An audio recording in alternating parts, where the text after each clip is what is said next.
আল্লাহ সুবহানাহু ওয়া তাআলা সূরা মুদ্দাসসিরের 38 থেকে 47 নম্বর আয়াত, এই কয়েকটি আয়াতের মধ্যে জাহান্নামীদের সম্পর্কে যে আলোচনা নিয়ে এসেছেন তা হচ্ছে, দেখেন আল্লাহ সুবহানাহু ওয়া তাআলা বলেন, কুল্লু নাফসিম বিমা কাসাবাত রাহিনা ইল্লা আসহাবাল ইয়ামিন ফি জান্নাতিন ইয়াতাসাআলুন আনিল মুজরিমিন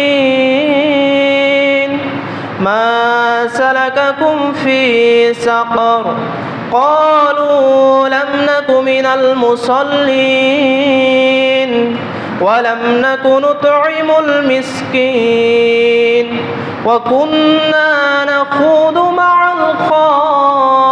الخائضين وكنا نكذب بيوم الدين حتى أتانا اليقين। আল্লাহ সুবহানাহু ওয়া তাআলা এই কয়েকটি আয়াতের মধ্যে জাহান্নামীদের সম্পর্কে বলেন। আল্লাহ সুবহানাহু ওয়া তাআলা বলেন, কুল্লু নাফসিম বিমা কাসাবাত রাহিনা, যে প্রতিটি ব্যক্তি নিজ কৃতকর্মের জন্য সেই দিন দায়বদ্ধ থাকবে, আবদ্ধ থাকবে। কোন দিন? আল্লাহ সুবহানাহু ওয়া তাআলার সামনে যেই দিন আবার আমাদেরকে মৃত্যুর পরে দণ্ডায়মান হতে হবে, সেই দিন প্রত্যেকটি ব্যক্তি নিজ কৃতকর্মের জন্য দায়বদ্ধ থাকবে। ইল্লা আসহাবাল ইয়ামিন, তারা ব্যতীত যারা তাদের আমলনামা ডান হাতে পেয়েছে। সবাই দায়বদ্ধ থাকবে সেই দিন নিজের কৃতকর্মের জন্য, কিন্তু কারা থাকবে না? যারা হচ্ছে ডান হাতে আমলনামা পেয়েছে। ফি জান্নাতিন ইয়াতাসাআলুন, এবার দেখেন আল্লাহ সুবহানাহু ওয়া তাআলা বলেন যে যাদেরকে ডান হাতে আমলনামা দেওয়া হয়েছে তারা জান্নাতের মধ্যে থাকবে এবং পরস্পরের সাথে আলোচনা করবে আনিল মুজরিমিন, অপরাধীদের সম্পর্কে, অর্থাৎ জাহান্নামবাসীদের সম্পর্কে। যারা জাহান্নামে গেছে তাদের সম্পর্কে জান্নাতবাসীরা আলোচনা করবে এবং এমনকি জাহান্নামীদেরকে তারা জিজ্ঞেস করবে, মা সালাকাকুম ফি সাকর, যে কি এমন কারণে তোমাদেরকে সাকর নামক জাহান্নামের মধ্যে আসতে হলো। দেখেন এখানে বিষয়টা একটু বুঝেন, যে জান্নাতীরা জাহান্নামীদেরকে প্রশ্ন করতেছে, মা সালাকাকুম ফি সাকর, কিসের কারণে তোমাদেরকে সাকর নামক জাহান্নামের মধ্যে আসতে হলো? কি এমন ছিল যা তোমাদেরকে সাকর নামক জাহান্নামের মধ্যে নিয়ে আসলো? ক্বালু, জাহান্নামীরা উত্তর দিবে, লাম নাকু মিনাল মুসাল্লিন, জাহান্নামীরা তখন জান্নাতীদেরকে বলতেছে যে দুনিয়াতে আমরা সালাত আদায়কারীদের সাথে ছিলাম না, আমরা সালাত আদায় করতাম না। যখন জান্নাতীরা প্রশ্ন করলো যে তোমাদেরকে কি কারণে সাকর নামক জাহান্নামে আসতে হলো, তখন প্রথম উত্তরটাই জাহান্নামীরা দিবে যে দুনিয়াতে আমরা সালাত আদায় করতাম না। বিষয়গুলো একটু মনে রাখেন, সবাই মনোযোগ দেন। আল্লাহ সুবহানাহু ওয়া তাআলা সরাসরি কোরআনের মধ্যে জাহান্নামীদের সম্পর্কে বলতেছেন যে সর্বপ্রথম কারণ হচ্ছে যে জাহান্নামীরা কি জন্য গেছে জাহান্নামে? দুনিয়াতে তারা সালাত আদায় করতো না।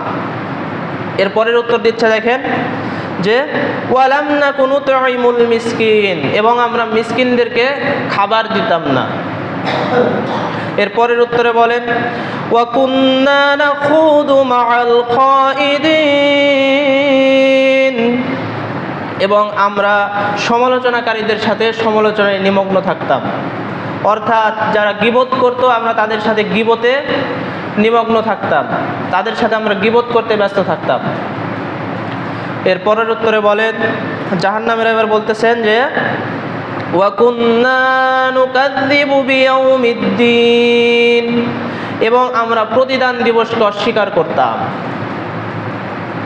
এবার দেখেন যে আল্লাহ সুবহানাহু ওয়া তাআলার কাছে আমাদেরকে পুনরায় আবার দণ্ডায়মান হতে হবে, আমাদের যে হিসাব নিকাশ হবে, এই দিবসকে জাহান্নামীরা বিশ্বাস করতো না। এরপরের আয়াতে আল্লাহ সুবহানাহু ওয়া তাআলা বলেন, হাত্তা আতানাল ইয়াকিন, হঠাৎ আমাদের সামনে মৃত্যু উপস্থিত হলো। পুরো আলোচনার বিষয়বস্তু হচ্ছে আল্লাহ সুবহানাহু ওয়া তাআলা বলেন যে সেই দিন অর্থাৎ বিচারের দিন সকল মানুষ তার কৃতকর্মের জন্য দায়বদ্ধ থাকবে। এরপরের আয়াতে বলেন যে তারা ব্যতীত যারা ডান হাতে আমলনামা পেয়েছে, আর যারা ডান হাতে আমলনামা পেয়েছে তারা জান্নাতের মধ্যেই থাকবে। এবং জান্নাতবাসীরা জাহান্নামীদেরকে প্রশ্ন করবে যে তোমাদেরকে এই সাকর নামক জাহান্নামে কী জন্য আসতে হলো? জাহান্নামীদের প্রথম উত্তর হবে যে আমরা দুনিয়াতে সলাত আদায় করিনি, যারা সলাত আদায় করেছে তাদের সাথে আমরা সলাত আদায় করিনি, আমরা রুকুকারীদের সাথে রুকু করিনি, আমরা সিজদাকারীদের সাথে সিজদা করিনি। এবং দ্বিতীয় উত্তর হবে যে আমরা মিসকিনদেরকে খাবার দিতাম না। এবং 3 নম্বর উত্তর হবে যে আমরা সমালোচনাকারীদের সাথে অর্থাৎ গীবতকারীদের সাথে গীবত করতে লিপ্ত থাকতাম। এর পরের উত্তর হবে যে আমরা কিয়ামত দিবসকে, বিচার দিবসকে অস্বীকার করতাম। এরপরে জাহান্নামীরা বলতেছে যে হঠাৎ আমাদের সামনে মৃত্যু উপস্থিত হলো।